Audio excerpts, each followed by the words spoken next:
Нет, Лёша, нет, я категорически против. Твоя мама совсем уже совесть потеряла. Мы и так бабушке твоей помогаем, родителям, а теперь еще и сестрице? Ну не Нуля, я понимаю твое недовольство, но пойми, у нее сейчас временные трудности, нужно помочь. Хорошо, давай поможем, но не деньгами. Ладно, бабушка, понятно, она старенькая, пенсия мизерная. Ну, не зазорно помочь.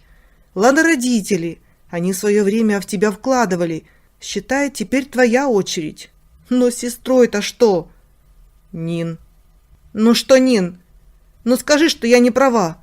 Ольге твоей всего 25, молодая, образование имеется. Детей нет, мужа нет. Ну что у нее в жизни могло пойти не так? Нинульчка, ну она решила жить отдельно от родителей, а денег не хватает. Так может потому что работать нужно? Я предлагаю помочь ей с работой. Это будет правильно. Я готова даже за нее словечко замолвить. Мужчина пожевал губы. Да, наверное, ты права. Так мы и сделаем. Сейчас позвоню матери, пусть передаст Ольге сама все. Свекровь инициативу невестки не одобрила. Даже скандал сыну закатила, мол, он жадный, а Нина им крутит как хочет. На что получила однозначный ответ. Если что-то не устраивает, может сама помочь дочери? Свекровь обиду затаила надолго и вряд ли пошла бы на примирение, но случилось так, что Нина серьезно заболела, ей пришлось ложиться в больницу. Собственные родители были далеко, муж пропадал на работе, поэтому свекрови были вручены ключи от квартиры, в которой она поддерживала порядок в отсутствие невестки, и кормила 2 крыс, в которых Нина души не чаяла. К слову, свою помощь свекровь предложила сама. Видимо, решила, так сказать, зарыть топор войны и пойти на мировую. Нина была искренне благодарна матери мужа за помощь и даже обещала тортик после выписки за неоценимую помощь. Вернувшись с больницы, Нине пришлось еще несколько дней отлежаться, восстанавливаться после неприятных процедур, а потом с новыми силами она вернулась на работу, чтобы узнать, что ее место уже занято. Разочарования женщины не было границ. Она столько лет потратила на то, чтобы закрепиться в фирме, добиться признания, а какая-то болезнь лишила ее всего в один миг. И ведь как не вовремя. Они с мужем планировали покупку машины, а тут болезнь. Естественно, деньги, отложенные на авто, ушли на лечение. Нина надеялась восполнить траты за счет хорошей зарплаты, а получилось, что и вовсе лишила семью части дохода. И все было бы ничего, но и у Леши вдруг все пошло наперекосяк. На работе проблемы у всей фирмы, проверки бесконечные, как итог задержки с зарплатой и ее снижение. Семье пришлось сильно затянуть пояса, чтобы пережить эти плохие времена, даже обратиться за помощью к родне. Но все будто оглохли и ослепли, резко забыв, как в свое время, совсем еще недавно, Нина и Леша помогали им. Выкручиваясь как только можно, раздавая листовки на улице, подметая ступеньки в магазине и параллельно подыскивая работу по профессии, Нина все же смогла найти то, что искала. Ей предложили вакансию в крупной компании. И хоть зарплата была немного меньше, чем на прежней работе, Нина с радостью ухватилась за это предложение. Через месяц счастливая женщина тащила домой с широкой улыбкой на лице полные пакеты продуктов. Дома, как ребенок, хвасталась мужу покупками, ловя взглядом его добрые улыбки. «Ты моя добытчица», — обнимал ее мужчина, целуя в макушку. «Обещаю, как только дела наладятся, куплю тебе все, что ты захочешь». Вот только радость женщины была недолгой. На следующий день стоило ей вернуться с работы и открыть холодильник, как настроение тут же поползло вниз. Часть продуктов, которые Нина с такой радостью вчера купила, пропала. В основном пропало то, что не портится быстро. Йогурты, свежие овощи, консервы, сыр. Вечером был разговор с мужем, на что Алексей, даже оскорбившись, заявил, что он не брал. «Лёш, я же на месяц закупалась. Там еды было столько, А теперь холодильник полупустой. Что за дела? Нин, ну ты сама пораскинь мозгами. Как бы тогда, по-твоему, я столько бы съел за один раз? Ну, значит, отдал. Признайся, ты их отдал бабушке? Да ничего и не отдавал. Я что, по-твоему, не понимаю, что сейчас не та ситуация, чтобы разбазаривать продукты? В эту ночь они засыпали, отвернувшись каждый к своей стене. Нина злилась на мужа, Алёша обижался на несправедливые обвинения, и каждый остался при своем мнении. Через неделю этот случай забылся. Напряжение спало, и отношения между супругами снова стали ровными. А потом снова здорово. Ох, и ругалась Нина. Кричала, обещала на холодильник замок повесить. В отместку готовила из того, что было. А было всего ничего, крупы да масло. Ей было обидно, что муж не понимает, что сейчас нужно поэкономить. Вот наладится у них все, обязательно всем помогут. Так ведь нет же, он по-тихому таскает из холодильника. Дошло до того, что Нина вообще перестала разговаривать с мужем. 2 недели продержалась. Лёше даже пришлось извиняться, хотя он и не понимал, за что. Подобревшая после извинений женщина, в очередной раз забив до отказа холодильник, ожидала, что теперь все уж будет хорошо, но она не знала, какой сюрприз ждет ее вечером дома. Вернувшись с работы чуть раньше обычного, она застала дома весьма необычную картину. На кухне свекровь и сестра мужа вовсю шуршали в их с Лешей холодильнике. Все это сопровождалось комментариями 2 женщин. «Мам, фу, не ложи мне эту гадость, пусть сами едят это. А вот тот кусок мяса я, пожалуй, возьму, оно вроде хорошее». «Доча, на, помидорчики возьми, запечешь вместе с мясом».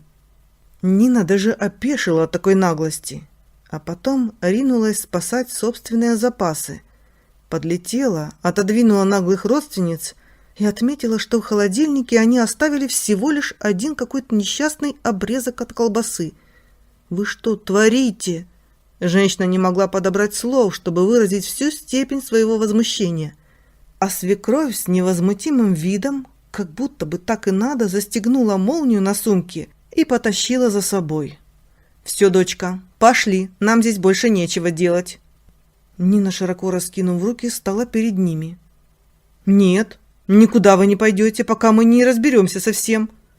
«Да что тут разбираться? Сама виновата. Я по-хорошему просила помочь дочери. Из-за тебя Леша отказался родной сестре помогать. Так что нечего изображать здесь гнев праведный. В большой семье клювом не щелкают». Женщина хохотнула, явно чувствуя свою безнаказанность. Такая наглость поразила Нину до глубины души. Она решила расставить все точки раз и навсегда. Она стала перед дверью, которую закрыла предварительно на ключ. Ключ был только у нее и у Алексея, которым они обычно не пользовались. Затем достала телефон. «Алло, Лёш, пожалуйста, приезжай быстрее. Я тут нашла этих крыс, которые у нас продукты воровали». Свекровь побагровела от такого сравнения. «Да как ты смеешь?» «А, ты уже тут. Ну, поднимайся, поднимайся, я тебя жду». Нина открыла мужу двери и снова их закрыла. «Ну, полюбуйся, муж. Вот из-за кого я винила тебя. Прости, пожалуйста, но я и правда подумать даже не могла». Алексей выглядел потрясенным. «Мама, ну как это все понимать?» «Сынок, я не поняла. Тебе-то что, жалко еды для матери? Вы же не бедствуете, могли бы поделиться сами. Денег не даете, так хоть продуктами помогите». «Мы бы, может, и помогли, но вы не просили». Нину достала эта вежливая беседа, и она, повысив голос, все высказала. «А вам не кажется, что вы и так неплохо устроились? Мы вас уже несколько лет содержим, и никогда у вас ничего не просили. Когда я заболела, вы отвернулись от нас. Когда у нас не было даже денег на хлеб, вы сделали вид, что не заметили наших трудностей. Никто из вашей семейки не предложил нам свою помощь. Так у вас еще хватает совести забрать у нас последнее? А я помогала. Я крыс твоих кормила». «Да, за это я вас отблагодарила. Хотя, смотрю, вы преследовали собственные цели. Ключики ведь вы так и не вернули, иначе бы как вы попали в нашу квартиру?» Свекровь демонстративно отвернулась. «Мама, ну серьезно, ну как так можно? Разве я мало вам давал? Неужели для тебя нет ничего святого? Вы же нас голодными оставляете». «Ох, да не прибедняйся. Видела я ваши продукты. Я вам крупы оставила». Нина фыркнула. «Странно, а что ж вы сами на крупах не сидите, и дочурка ваша что-то хочет мяса?» Сестра мужа вскочила. «А ну закрой рот. Хочу и беру. Не тебе нам указывать. Ты вообще тут приживалка и вылетишь отсюда, как только мама придумает, как от тебя избавиться». У Нины даже рот открылся от такого заявления. Она ошарашенно посмотрела на мужа. «Так, достаточно. Вы уже все границы перешли». Мужчина, открыв дверь, нараспашку указал пальцем на выход. «Вон, вон пошли. И больше никогда не появляйтесь у нас дома. На нашу помощь можете и не рассчитывать. Лавочка закрыта». Свекровь подхватила дочь под руку, а другой все не отпускала свою сумку. «Продукты оставьте, и ключи тоже, иначе мне придется вызывать полицию». «Да подавитесь своими объедками!» Женщина швырнула с размаху сумку, из которой по полу рассыпались продукты, а еще и пнула для верности. Туда же бросила ключи и, высоко подняв голову, удалилась. Сергей обнял расплакавшуюся жену и закрыл двери. Со свекровью Нина больше не общалась. Она не могла ей простить такое. Алексей пару раз ответил на звонки матери, но когда понял, что та завела старую песню, отправил ее номер в блок и для верности сменил все замки. Постепенно на работе все наладилось. Вот только помогают они только старенькой бабушке мужа, а больше никому. Их помощь раньше принимали все как должное, пусть теперь поживут на собственные харчи, чтобы знали, что руку, которая кормит, никогда не кусают. All right, everyone's presentations are done. Nick, the manager, said as he tried to move the discussion forward. Excuse me, I haven't. I recently found out something. Nick interrupted me and began to speak. There's apparently someone in this department who didn't graduate high school and is just a part-timer. Meetings should be for employees only. Absolutely right. His lackey, Mike, of course, agreed with Nick. I'm leaving. After leaving the meeting room, I started to shut down my computer. I noticed that an email had arrived, not in my personal inbox, but in the company's shared email. Thinking, there's no point in speaking up, no one will listen, I went home quietly. The next day, I heard a commotion from Nick's desk. He was staring at his computer screen, his face pale. Nick? Is something wrong? Mike looked at the screen with him. And he turned even paler than Nick. Why is he so angry? Knowing the reason for Mike's distress, I thought to myself, serves them right. My name is Adam. My mother passed away when I was in the 9th grade, and I was raised by my father. Well, you could hardly call it being raised. After my mother passed, my father changed. He drowned his sorrows in alcohol, and though he still went to work, he squandered our living expenses on horse racing. Because of that, I had to start working part-time as soon as I entered high school. Every month, I went to the convenience store with bills in hand that couldn't be auto-deducted from my father's account. Even though I endured it because I didn't want to be alone, I reached my limit in my second year of high school and dropped out. I found a live-in job at a distant inn. Thank you for everything. The day I left home, my father, still staring at the TV, spoke. Take care. That was our last conversation. Back then, 18 wasn't the age of majority, so I needed my father's permission to work, and I couldn't hide my place of employment. Yet, my father never visited me even once. I kept working just to survive, and before I knew it, I was 42. Years of hard work paid off, and I was transferred to the headquarters. I was thrilled to be recognized by the company, as I thought I'd be working in the field until retirement due to my lack of formal education. Listen up. Our work can change the future of our employees. Don't drag us down. On my first day after the transfer, Nick, dressed in an expensive suit, spoke sternly. There was a reason for this. Our inn was located in a prominent tourist destination, known so well that everyone in the state could sing its commercial jingle. At its peak, we had 5 locations within the state. But that was long ago. Due to financial difficulties and aging facilities, only the place where I had worked for many years and the original establishment remained. I was prepared to lose my job anytime, but now there was a glimmer of hope. With the rise of social media, the tourist area where the inn was located started gaining attention again. Depending on how hard the sales department, where I was transferred, worked, we could either thrive or be forced to give up this prime location to the new hotel chains continuously popping up. For Nick, who had switched careers from another industry to strengthen our sales, this was a battle he couldn't afford to lose. I understood why he had to be strict. "I will do my best." Nick sneered at my enthusiastic declaration. "Did you not hear what I said?" "I'm sorry." I thought I was listening carefully. Out of habit from years of customer service, I apologized reflexively, though I had no idea what had offended him. Someone was watching me with a smirk. In this department, there are those who are expected to excel and those who have been shoved here because they have nowhere else to go. You are the latter. It was Mike, the section chief. He's 7 years younger, at 35. But he was called to headquarters much earlier than I was and had been moving around within the headquarters ever since. I'm not jealous, but I can't accept that he's my boss. Graduating from a prestigious university, he has an unusually high pride and caused many problems as a newbie, making things very difficult for me when I was the front desk leader. When I found out Mike was transferred to the sales department a month before me, I was disheartened. Mike is right. With just a middle school diploma, there's not much you can do. Don't even think about achieving results. As if I didn't exist, Nick remarked, "I'm thirsty." Mike eagerly ran to the coffee maker. It seems Mike is Nick's lackey. I regretted being happy about my transfer to headquarters, wishing I had stayed on site forever. Send a direct mail to every company on this list by the end of the day. Nick only assigned me tasks that even a new graduate could handle. What? There are over 1,000 companies. You want me to send to all of them by today? Yes, if you and your fellow misfits split the work, even those with nowhere else to go should finish by today.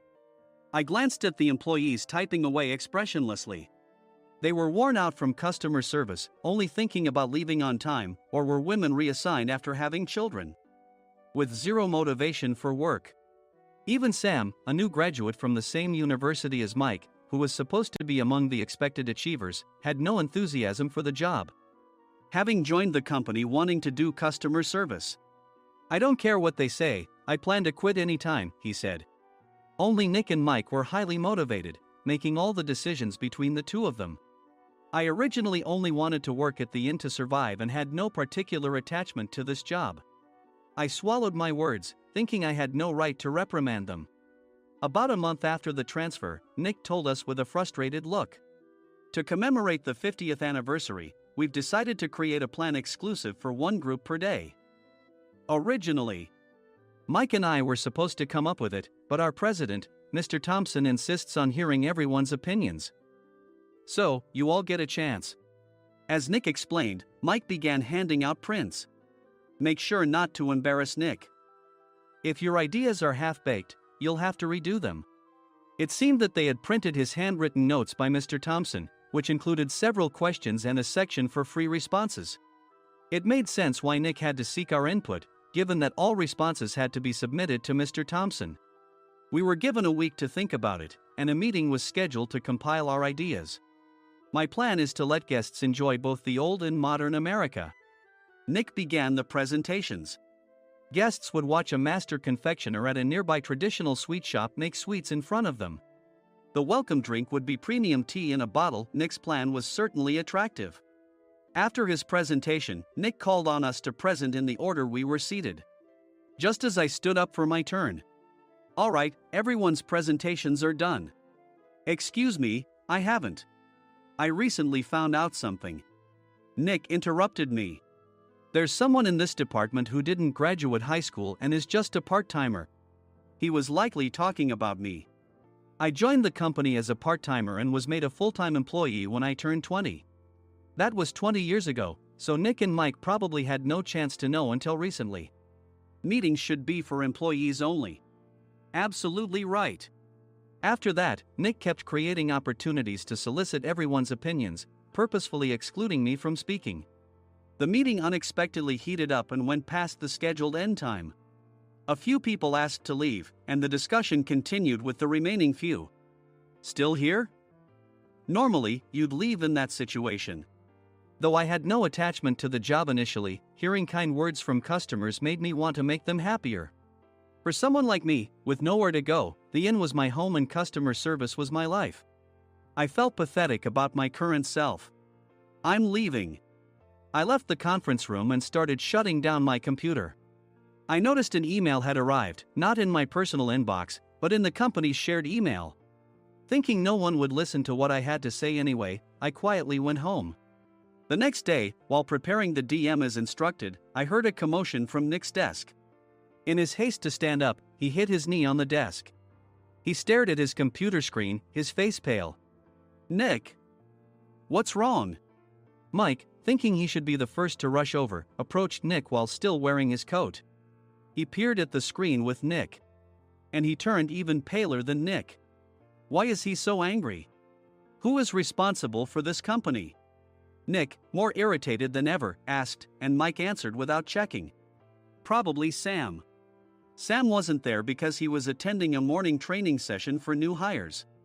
Nick gave up on getting angry and returned his gaze to the screen. They were looking at an email that arrived right after the end of the working day yesterday.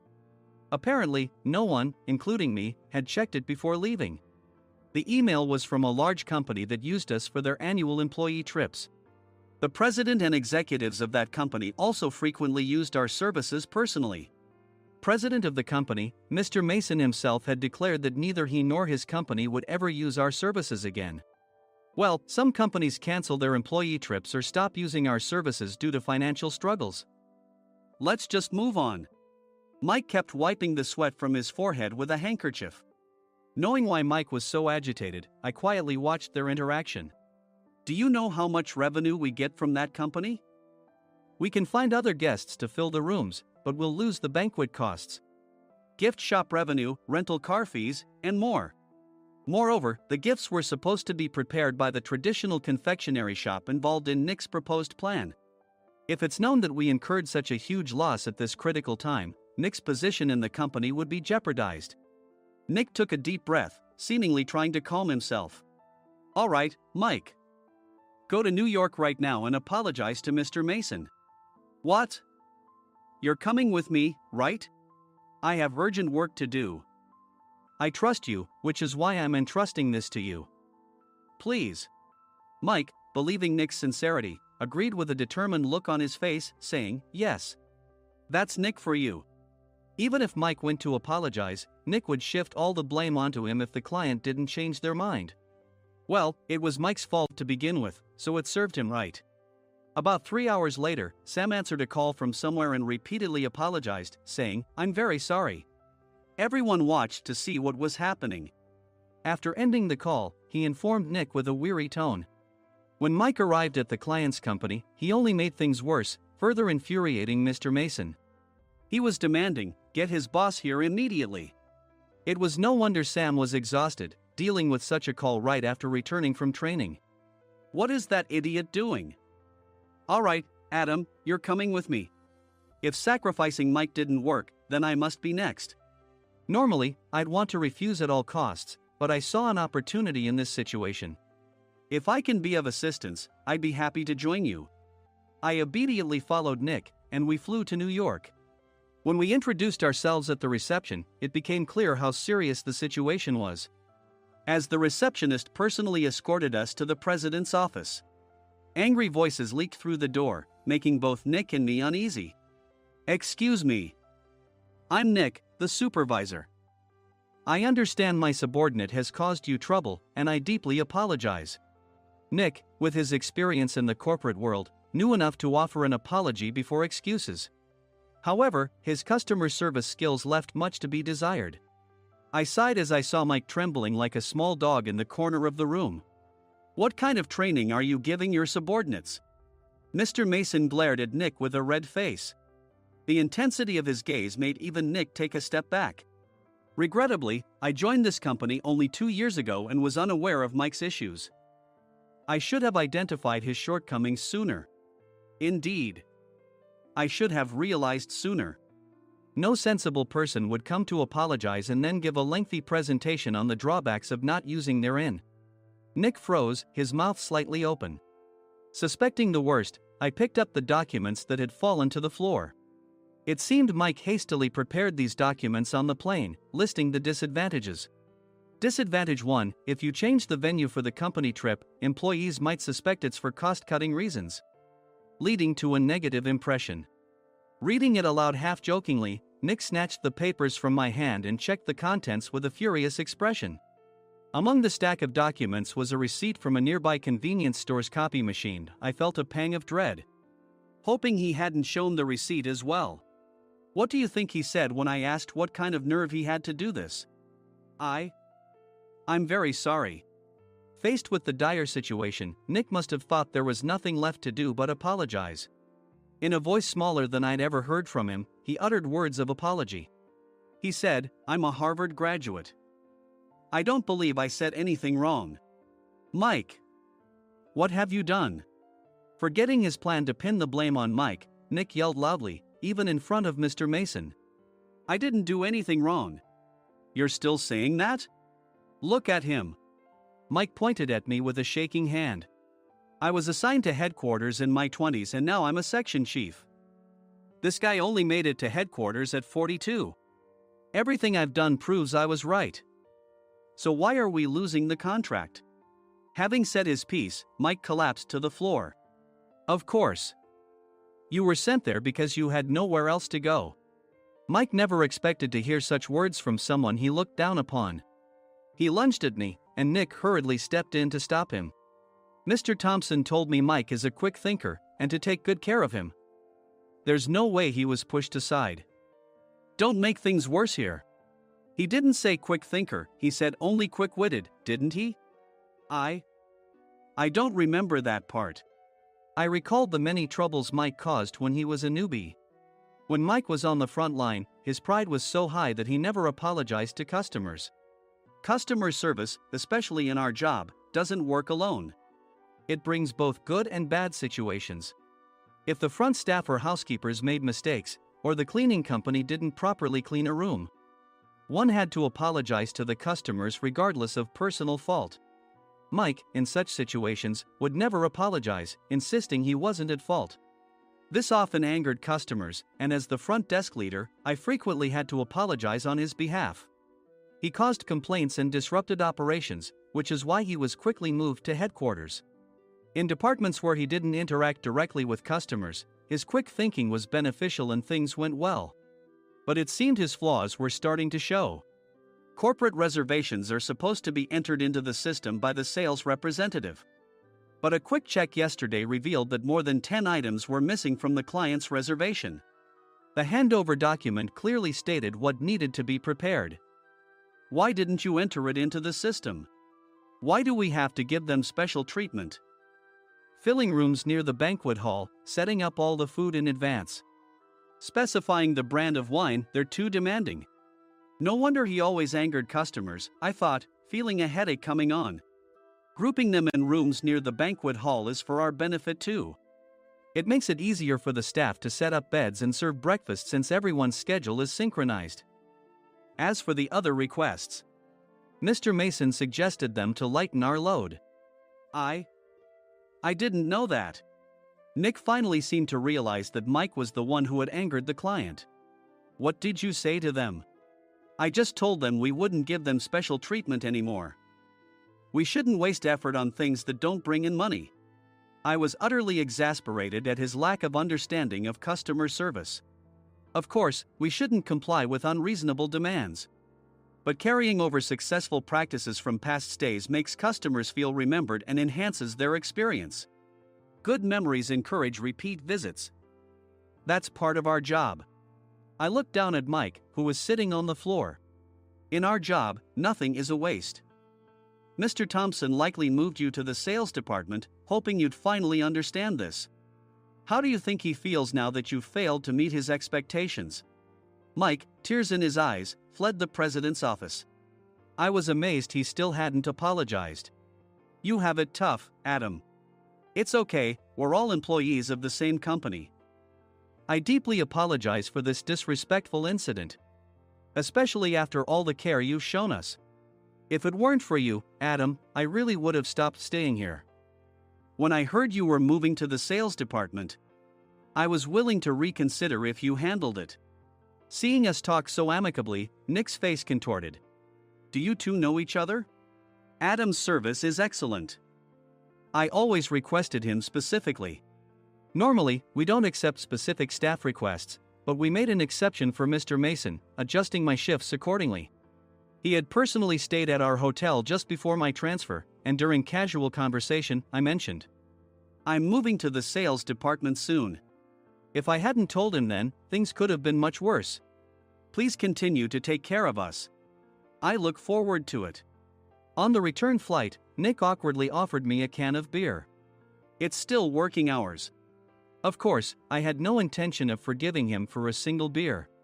Nick might try to pin everything on Mike and avoid any consequences. While pondering this, a startling fact came to light. Nick, the tea bottles for the plan have arrived. I handed Nick a bottle labeled with our inn's name. They look good. What are you talking about? These are plastic bottles. I had assumed we would use the trendy, high-end bottling tea. But what arrived were ordinary plastic bottles of tea with customized labels.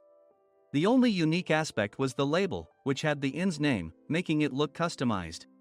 Upon further investigation, I discovered that a substantial amount of money was set to be paid to the tea company. It was priced like bottling tea. Does this plastic bottle really cost $100 each? The tea inside is specially blended for us. The extra cost is for that. Wouldn't it be better to use another tea company? Or is there a specific reason we must use this one? As Nick continued to make excuses, I showed him a printed email. I informed the tea company's president, Mr. Mitchell, that we discovered irregular payments and he confessed. He said you two were high school classmates and planned to split the extra money. That idiot. Why did he confess? That's not important. You should worry about yourself, this could turn into a police matter. Opening the bottle cap, I suggested. How about calming down with this tea? It supposedly has a relaxing effect. Nick drank the tea frantically. In the following days, decisions were made about their fates. Mike was reassigned to the General Affairs Department, with no chance of transfer or promotion, as per Mr. Thompson's orders. As for Nick, since the payment to the tea company hadn't yet been made, he narrowly avoided legal trouble. Instead, he was encouraged to leave the company, and to avoid further complications, Nick submitted his resignation. Rumor has it that connections between HR departments have made it difficult for him to find new employment. Even though it was good to have those two gone, something unexpected happened in the sales department. Everyone became motivated and united in refining the 50th anniversary plan. In the end, my plan was adopted. We collaborated with the Tourist Information Center to provide personalized guides. The plan, tailored to the number of guests, was truly special for the 50th anniversary. Hey, is Adam's family coming to stay? I immediately booked that special plan for my family. Sam noticed it on the reservation list and quickly picked up on it. Yes, I'm inviting my father. That's great. I might invite my parents too. I lacked the courage to face my father just as Adam. But here, with the confidence Mr. Mason praised, I felt ready. The 50th anniversary plan was a perfect opportunity to reconnect with my father. I hoped to bring back the days when we could laugh together as we once did.